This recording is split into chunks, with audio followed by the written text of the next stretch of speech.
bombastic side-eye, criminal offensive side-eye.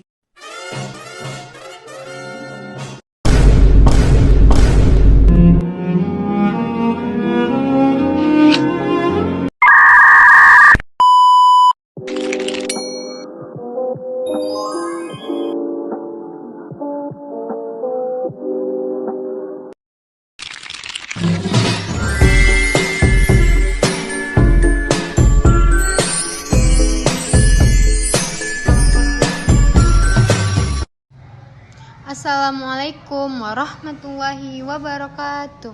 Selamat datang di podcast kami. Hari ini kita akan membahas tema yang penuh sejarah dan dinamika, yaitu konfrontasi antara Indonesia dan Malaysia.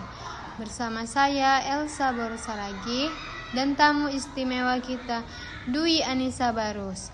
Selamat datang Dwi. Halo Dwi, apa kabar?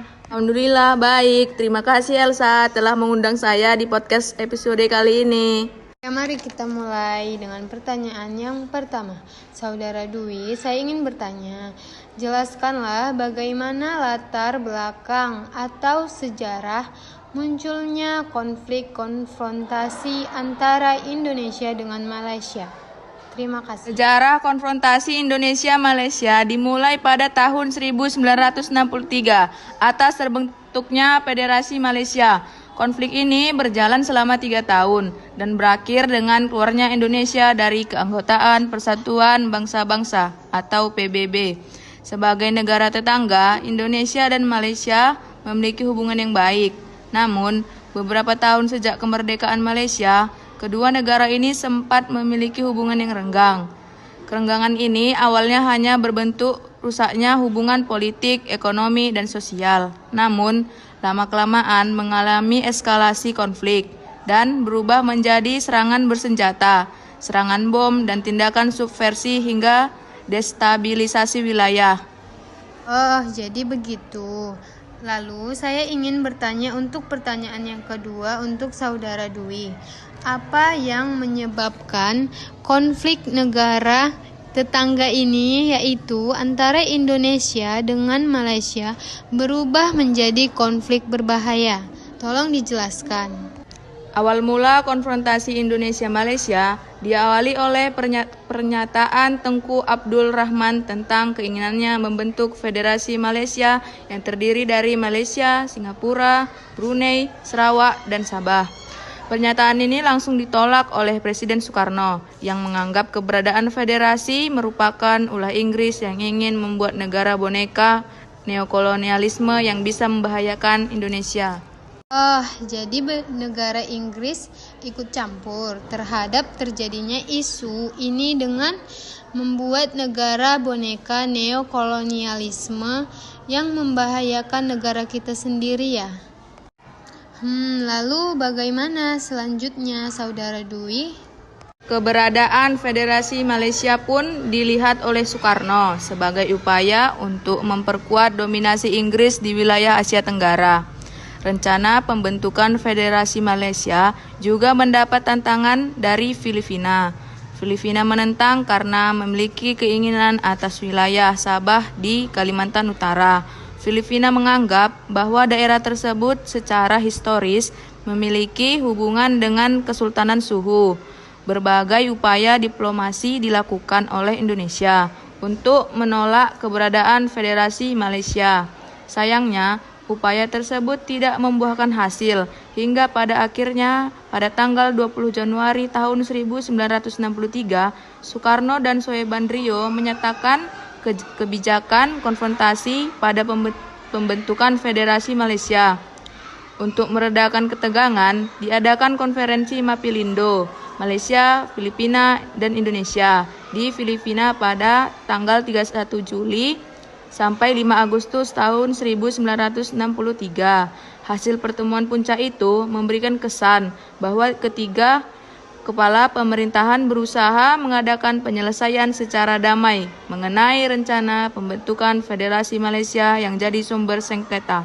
Selanjutnya, saya meminta Dwi untuk menjelaskan konferensi Mapilindo menghasilkan 3 dokumen penting, yaitu Deklarasi Manalia, kedua Persetujuan Manalia, dan yang ketiga Komunike Bank Bersama. Tolong dijelaskan dengan sedetailnya. Inti pokok dari 3 dokumen tersebut adalah Indonesia dan Filipina menyambut baik pembentukan Federasi Malaysia.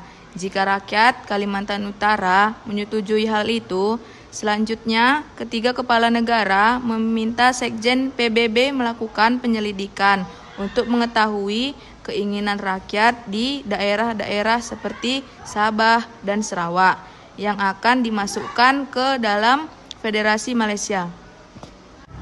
Jadi begitu ya Saudara Dwi. Selanjutnya kita akan membahas dinamika militer. Untuk pertanyaan yang ketiga, saya ingin bertanya, tolong dijelaskan bagaimana dinamika militer selama konfrontasi ini. Konfrontasi bersifat militer, di mana terjadi operasi militer Borneo. Indonesia mengirimkan pasukan untuk menyokong gerakan-gerakan separatis Malaysia. Apakah ada dampak sosial bagi masyarakat di kedua negara, Saudara Dwi? Saja banyak masyarakat yang terpengaruh oleh kebijakan pemerintah yang mengedepankan militerisme dan rasa takut meningkat di kalangan warga sipil. Apakah pasukan militer yang datang dari negara lain yang ikut campur untuk terhadap isu ini, Saudara Dwi? Ada, salah satunya pasukan Gurkha. Inggris mengandalkan pasukan Gurkha untuk melawan TNI dalam konfrontasi Indonesia dengan Malaysia. Pasukan Gurkha? Pasukan Gurkha itu untuk apa ya, Saudara Dwi? Bagaimana ceritanya? Tolong diceritakan.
Jadi, dari cerita tersebut, ada 5 tokoh pejuang Indonesia yang tewas akibat serangan dari Gurkha ya, Saudara Dwi.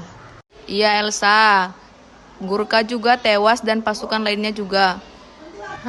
Jadi begitu.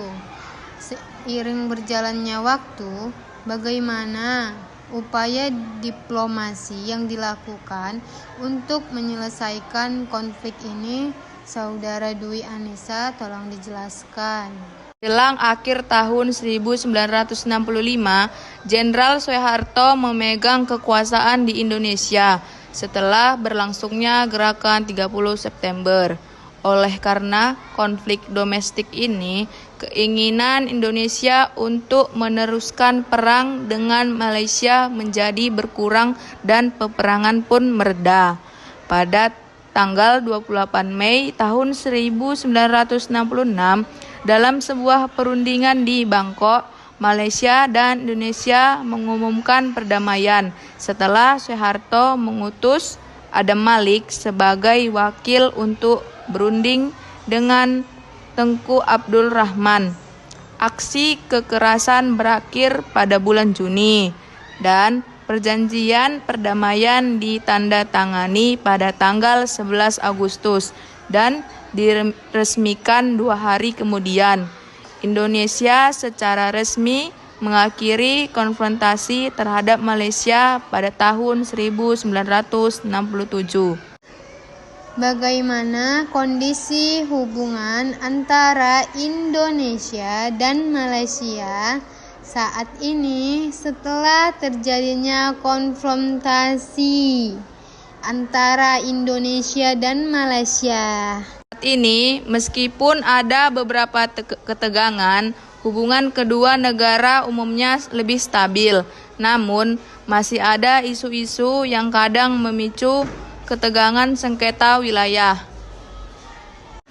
Pun ada beberapa ketegangan, hubungan kedua negara umumnya lebih stabil. Namun, masih ada isu-isu yang kadang memicu ketegangan sengketa wilayah. Itulah penjelasan konfrontasi antara Malaysia dengan Indonesia yang saya ketahui. Terima kasih untuk Saudara Dwi Anissa Barus telah menjelaskan sedetail-detailnya tentang konfrontasi hubungan antara Indonesia dengan Malaysia. Jangan bosan-bosan ya datang untuk ke podcast kami. Assalamualaikum warahmatullahi wabarakatuh. Bye-bye.